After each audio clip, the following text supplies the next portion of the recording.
মহা ধামাকা এপিসোড 'বাবলি সুন্দরী' ধারাবাহিকে। 'বাবলি সুন্দরী' ধারাবাহিকের এপিসোডগুলি এখন চমকদার করে তুলছে। একদিকে মায়ের দিব্যি, অন্যদিকে বাবলির প্রতি তার মনে মনে ভালোবাসা। বিনায়ক কী করবে?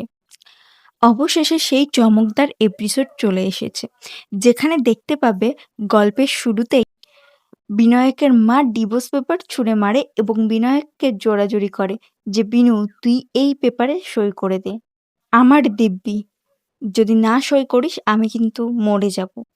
তখন বিনায়ক বলে, "এটা কি বললে মা তুমি?"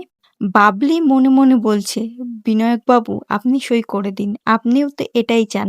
এরপর মনে মনে আবারও এটাই বলল যে, "আমার ভালোবাসায় যদি একটুও জোর থাকে, এই সম্পর্কের যদি একটুও জোর থাকে, তাহলে আপনি এই পেপারে সই করবেন না।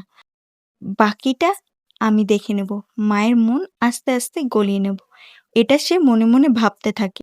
তো বন্ধুরা, তোমাদের কি মনে হয়, বিনায়ক কি ডিভোর্স পেপারে সই করবে? বিনায়ক নিজেও জানে না কখন সে একসাথে থাকতে থাকতে বাবলির প্রতি দুর্বল হয়ে গেছে, সে নিজেও জানে না।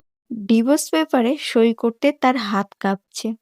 বিনায়ক কি করবে? একদিকে মায়ের দিব্যি, অন্যদিকে বাবলির প্রতি যে সেই টান। তো হ্যাঁ বন্ধুরা, তোমাদের কি মনে হয়? তোমাদের মতামতটা অবশ্যই জানিয়ে যাবে।